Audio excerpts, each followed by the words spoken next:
बिस्मिल्लाहिर्रहमानिर्रहीम। Students, second year की physics है। सेकेंड ईयर की फ़िज़िक्स का टॉपिक है हमारे पास 12.6। Topic 12.6 electric flux to a surface enclosing a charge. Students, मेरा पिछला जो वीडियो लेक्चर है वो है टॉपिक 12.5 के ऊपर। टॉपिक 12.5 में मैंने बहुत अच्छे से आपको समझाया था what is electric flux, case 1, case 2 और केस 3 सब कुछ करवाया था। अगर आपको वो समझना है तो आप मेरा पिछला वीडियो लेक्चर देख सकते हैं। तो मेरा ये वीडियो लेक्चर है इलेक्ट्रिक फ्लक्स। इसके लिए स्टूडेंट्स आपको सबसे पहले तो पता होना चाहिए व्हाट इज़ इलेक्ट्रिक फ्लक्स। तो ये बात पता होने के लिए कि व्हाट इज़ इलेक्ट्रिक फ्लक्स आपको पिछली वीडियो देखनी पड़ेगी, ताकि क्योंकि उस पर मैंने बहुत अच्छे से और बहुत इजी वर्डिंग में समझाया हुआ कि व्हाट इज़ इलेक्ट्रिक फ्लक्स। तो आपको जब तक पता नहीं होगा कि इलेक्ट्रिक फ्लक्स क्या है, आपको ये लेक्चर समझ नहीं आएगा। तो इसलिए स्टूडेंट्स आपको चाहिए कि आपको पता होना चाहिए कि व्हाट इज़ इलेक्ट्रिक फ्लक्स। अब स्टूडेंट्स गौर से देखिए, टॉपिक है electric flux to a surface enclosing a charge. Students, topic शुरू करने से पहले तो सबसे पहले मैं आपको ये बताना चाहूँगी कि मैं आपको इस पूरी वीडियो में बताने क्या वाली हूँ, समझाने क्या वाली हूँ। इजी वर्डिंग में समझाऊंगी, मुश्किल नहीं है स्टूडेंट्स। रटा लगाएंगे तो आपको समझ नहीं आएगी, समझेंगे, कंसेप्ट लेंगे, गेन करेंगे तो आपको समझ आ जाएगी। चलिए स्टूडेंट्स, मैं आपको सबसे पहले तो मैं ये बताऊँगी, इसके साथ अगर देखा जाए तो ये जो लिखा हुआ है, मैंने इंट्रोडक्शन इसका लिखा हुआ है, मतलब स्टार्ट में ये आपको फिगर के थ्रू समझाऊंगी, इसकी पूरी डेरिवेशन करवाऊंगी, ड्राइव करवाऊंगी, रिजल्ट लेके आऊंगी, रिजल्ट आपके सामने लेके आऊंगी। हर जो मैं आपको मतलब ड्राइव करवाने में जो रिलेशन या जो फार्मूला मैं यूज़ करूंगी आपको उसका भी बताऊंगी, समझाऊंगी, इजी वर्डिंग में समझाऊंगी, मुश्किल नहीं है, समझ आ जाएगा। चलिए स्टूडेंट्स, फिर अपना लेक्चर स्टार्ट करते हैं। और मेरी आपसे मैं ये कहना चाहती हूँ कि आप इस मेरी पूरी वीडियो को मतलब ये जो वीडियो है मेरी उसको पूरा देखिए, ताकि आपको अच्छे से समझ आए। ये ना हो कहीं से आपको कोई पॉइंट समझ ना आए तो फिर बाद में आपको मसला हो। चलिए स्टूडेंट्स, फिर स्टार्ट करते हैं।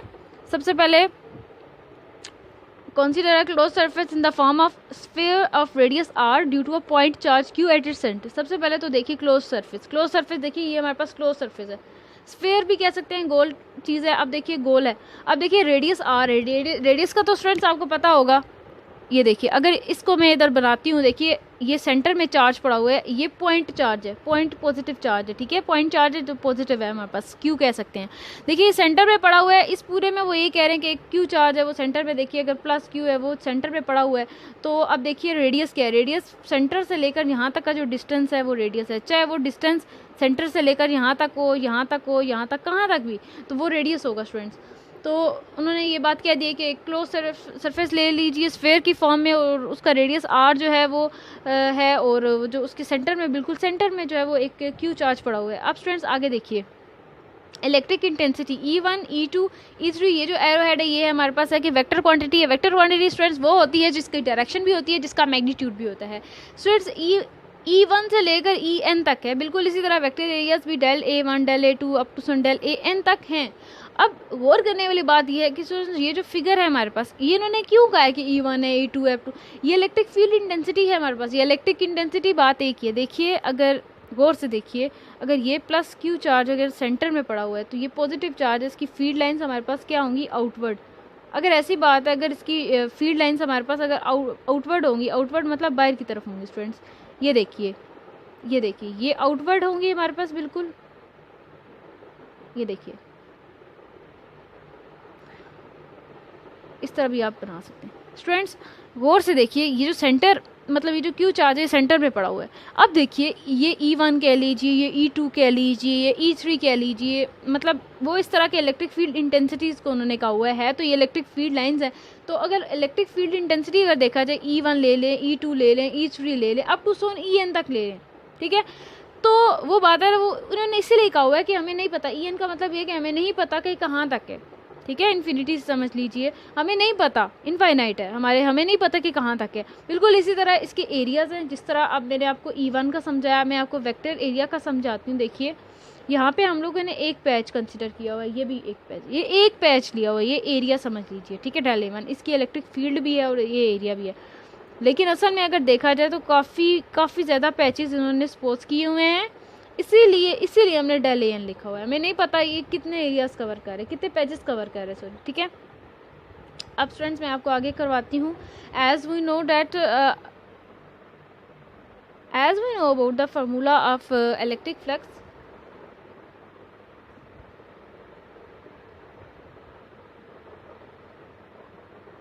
विच is EA cos of theta। E हमारे पास इलेक्ट्रिक फील्ड इंटेंसिटी है, ए हमारे पास एरिया है स्टूडेंट्स, और theta is the angle between E and A कह सकते हैं। अब जो समझने वाली बात है वो ये है, देखिए students, in case of electric flux through a surface enclosing a charge, so the flux is, देखिए सबसे पहले क्या है, अगर हम लोग इस फिगर के तहत लेके चलें इस फॉर्मूले को, इसको मैं कह देती हूँ स्टूडेंट्स इक्वेशन नंबर 1 कह लीजिए। अगर इस फार्मूले को इसके तहत लेके चलें तो अगर देखा जाए ई को सबसे पहले हम लोगों को चाहिए कि E1 पुट करें, ए को डेल A1 पुट करें, जो इक्वेशन आएगी उसे इक्वेशन नंबर 2 का नाम दें। तो सबसे पहले क्या करेंगे, बाय पुटिंग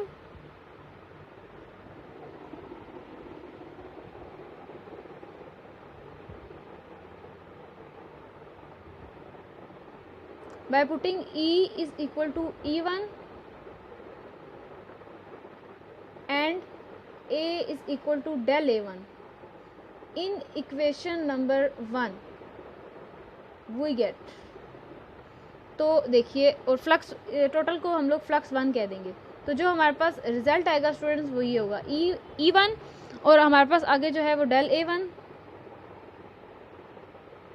और कॉज एंगल हमारे पास 0 है क्योंकि ई और ए दोनों एक ही डायरेक्शन में, देखिए ई भी उसी डायरेक्शन में, ए भी उसी डायरेक्शन में, तो एंगल हमारे पास 0 है। तो कॉज ऑफ 0 देखा जाए तो हमारे पास क्या होता है, 1 होता है। अगर कॉज ऑफ 0 अगर हमारे पास 1 होता है तो हम लोग इसे कह सकते हैं स्टूडेंट्स की E1 डेल A1। ये देखिए हमारे पास इक्वेशन नंबर 2 बन गई है स्टूडेंट्स। इक्वेशन नंबर 2 हमारे पास बन चुकी है, इक्वेशन नंबर 1 इक्वेशन नंबर 2 हमारे पास बन चुकी है। बिल्कुल इसी तरह स्टूडेंट्स अगर आप गौर से देखिए,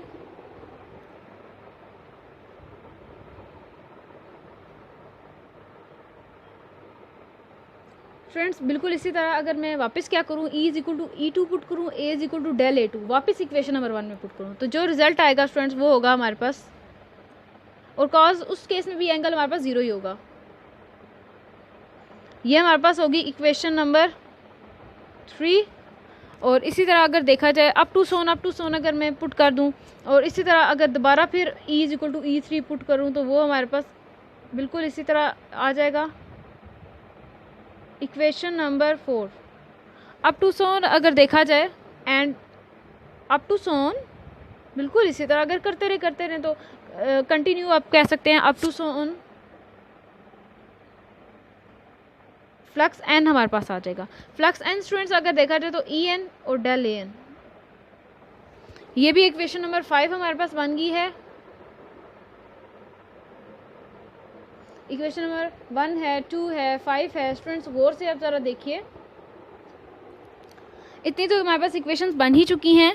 अगर देखा जाए तो magnitude of the electric intensity is same for each element because they are equi distance from the centre of the sphere. देखिए अगर देखा जाए तो E1 मैंने आपको भी बताया था, जो चार्ज है वो जो Q है वो बिल्कुल सेंटर में है, तो उसकी जो फील्ड लाइंस आ रही हैं वो अगर देखा जाए तो एक सेम है, मतलब क्योंकि वो सेंटर में है। तो E1 E2 के बराबर है, E3 E4 के बराबर है। तो अगर इस तरह है तो magnitude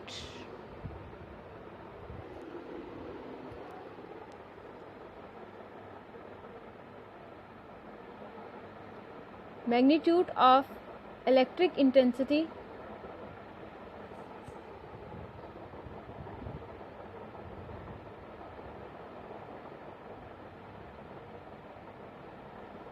is same.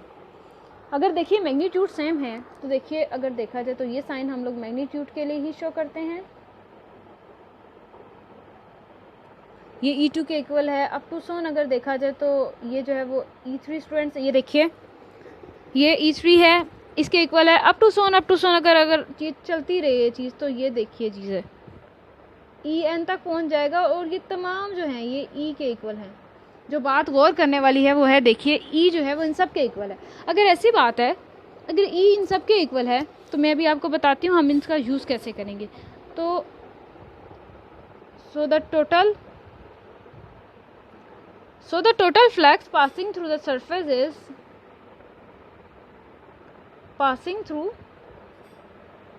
the total flux passing through the closed surface is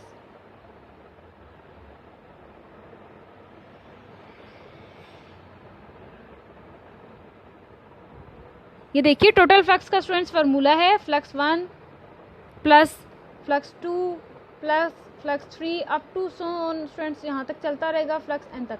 देखिए इक्वेशन 1 2 3 4 सॉरी 2 3 4 5 सबसे हम लोगों ने वैल्यूज उठा के इस इक्वेशन में डालनी है, और ये है हमारे पास इक्वेशन नंबर फ्रेंड्स 6। ये हमारे पास इक्वेशन नंबर अगर देखा जाए तो फ्रेंड्स 6 है। देखिए अगर इक्वेशन 2 3 4 देखिए वो जो फ्लक्स 1 की भी वैल्यू हमारे पास मौजूद है, फ्लक्स 2 की भी है, फ्लक्स 3 की भी है, अगर हम सब इसमें डाल देते हैं तो स्टूडेंट्स जो हमारे पास रिजल्ट आता है वो होगा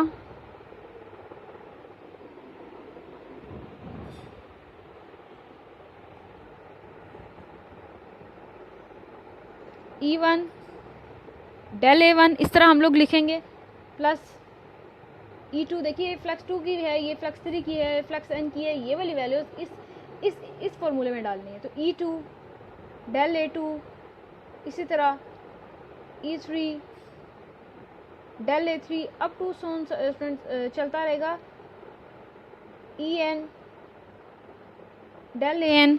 स्टूडेंट्स ये देखिए वर्स के देखिए मैंने सिर्फ वैल्यूज डाली हैं। अगर ऐसी बात है, मैंने अभी आपको पीछे बताया था magnitude of electric intensity same, इसको देखिए E1 E2 के बराबर है, E3 En के बराबर है, मतलब ये सब बराबर है तो ये E के बराबर है। अगर ऐसी बात है तो यहाँ पे हम लोग E लिख सकते हैं ना स्टूडेंट्स। ये देखिए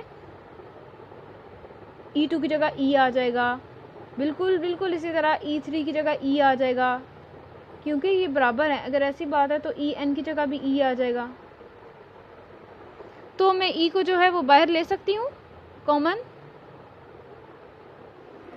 अगर ऐसी बात है तो E को मैंने कॉमन ले लिया है, del A1 plus del A2 plus del A3 plus up to so on del AN तक। E को स्टूडेंट्स मैंने कॉमन ले लिया है।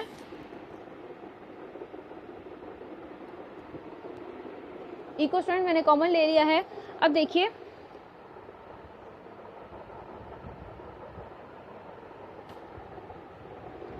Del A1 del A2 up to सोन, अगर इस बात को देखा जाए तो ये जो है ये डेल A1 इन अगर सबको प्लस करो तो हमारे पास एरिया किसका आता है, स्फीयर का एरिया आता है। तो अगर देखा जाए तो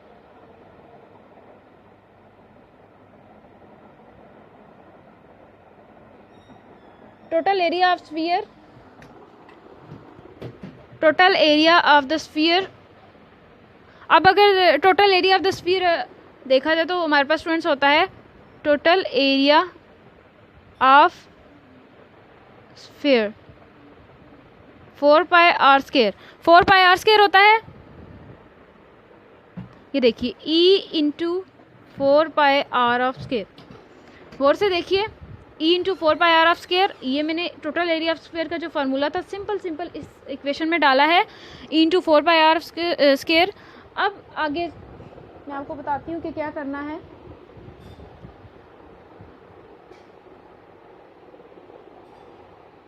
स्टूडेंट्स आगे है, जैसा कि हमें पता है कि जो इलेक्ट्रिक फील्ड इंटेंसिटी है उसका फार्मूला क्या है। एज वी नो डैट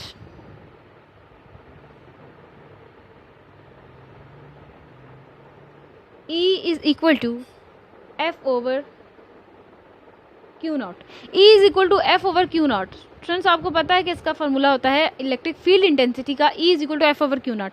अगर E is equal to F over Q nought है, अगर इससे अगर हम लोग इक्वेशन नंबर देते हैं स्टूडेंट्स, ये जो है मतलब पहली इक्वेशन थी जो जिसमें हम लोगों ने पुट किया था, अगर हम लोग मैं से इक्वेशन नंबर देती हूँ स्टूडेंट्स 7 का नाम, क्योंकि पीछे मैंने आपको जो करवाया था इक्वेशन नंबर 6 तक था या इक्वेशन नंबर 5 तक था। इक्वेशन नंबर 6 तो मैंने फ्लक्स वाले फार्मूले में डाली थी। अगर हम लोग देखिए अगर E is equal to F over Q nought है, आप इन्हें इक्वेशंस का नाम दे के भी कर सकते हैं। स्टूडेंट्स गौर से देखिए, अगर E is equal to F over Q nought है, अगर इसे हम लोग इक्वेशन नंबर गौर से अगर किया जाए तो पीछे मैंने आपको बताया था कि इक्वेशंस का नाम दिया था, इक्वेशन नंबर 5 तक किया था, फिर आगे इक्वेशन 6 कह लें आप इसे स्टूडेंट्स, इक्वेशन नंबर 6 कह लें।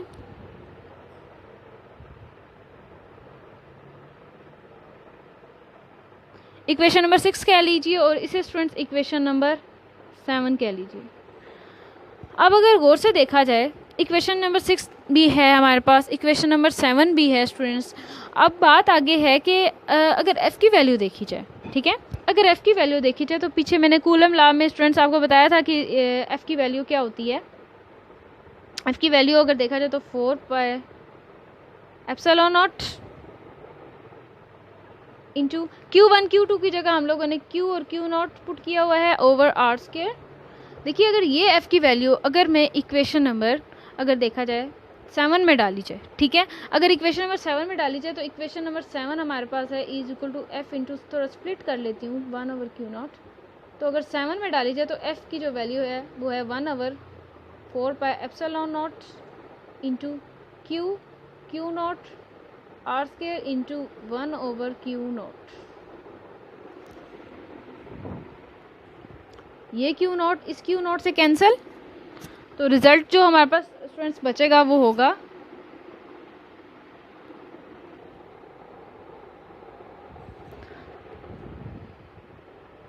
Q ओवर, देखिए Q रह गया 4πε0 इंटू आर ऑफ स्क्वायर। ये रिजल्ट बचता है हमारे पास। अब देखिए E की जो ये वैल्यू है, ये वैल्यू E की हमने पुट करनी है इक्वेशन नंबर ऊपर। अगर देखा जाए तो मैंने अभी आपको बताया था स्टूडेंट्स, इक्वेशन नंबर अगर देखा जाए E into 4πr of square, ये इक्वेशन नंबर 6 है ना, ये वैल्यू उठा के हम लोगों ने डालनी है इक्वेशन नंबर 6 के अंदर। अब देखिए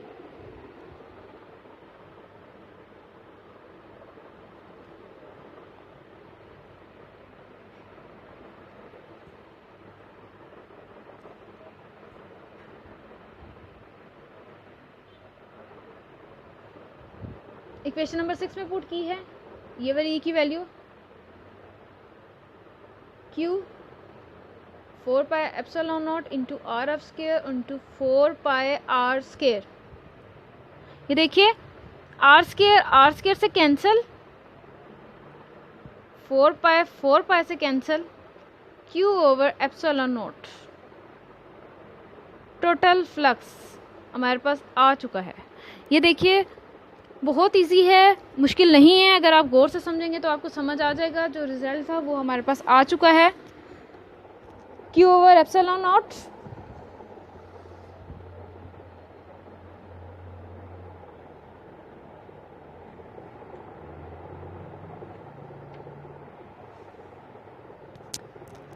स्टूडेंट्स। सबसे पहले मैंने क्या किया, सबसे पहले तो मैंने आपको इलेक्ट्रिक फ्लक्स का जो है वो फार्मूला लगाया। उसके बाद फ्लक्स 1, फ्लक्स 2, फ्लक्स 3 जो है वो मैंने निकाली। वो वैल्यूज़ जो है वो मैंने टोटल फ्लक्स के फार्मूले में डाल दी। फार्मूले में से मैंने ई कॉमन लेके जो है वो बाहर निकाल लिया। उसके बाद एरिया ऑफ द स्फीयर का फार्मूला लगा दिया, तो हमारे पास वो ये वाली इक्वेशन बन गई थी। उसके बाद मैंने जो इलेक्ट्रिक फील्ड इंटेंसिटी का फार्मूला निकाला, उसमें एफ़ की वैल्यू आपको बताई कि हम एफ़ की वैल्यू कैसे निकालेंगे। ई में वापस पुट की, उसी के फार्मूले में पुट की, is equal to F over Q में। फिर मैंने ये जो पूरी जो मतलब कटिंग हो के जो ई की वैल्यू आई वो मैंने डाल दी भाई इस फार्मूले के अंदर। तो रिज़ल्ट स्टूडेंट्स आपके सामने है। यही वो रिज़ल्ट था, यही वो फाइनल रिलेशन था जिसको मैंने फाइंड करने के लिए आपको इसकी डेरिवेशन करवाई, ड्राइव करवाया है। स्टूडेंट्स उम्मीद है कि आपको समझ आ गया होगा। मेरा वीडियो बहुत इजी वर्डिंग में था, समझ आ जाना चाहिए। अगर आप गौर से देखेंगे तो समझ आ जाएगा। हाँ, अगर गौर से नहीं समझेंगे तो स्किप करेंगे इधर उधर से तो समझ नहीं आएगा। स्टूडेंट्स एंड पे कहना चाहूँगी कि मेरी वीडियो को लाइक कीजिए स्टूडेंट्स, सब्सक्राइब कीजिए और कमेंट्स करना मत भूलिए। और अपने कमेंट्स के ज़रूर बताइए कि आपको मेरा वीडियो लेक्चर कैसा लगा, कितनी समझ आई, कितनी नहीं समझ आई, क्या नहीं समझ आया और क्या क्या समझ आया, अच्छे से समझ आया कि नहीं। अल्लाह हाफिज़।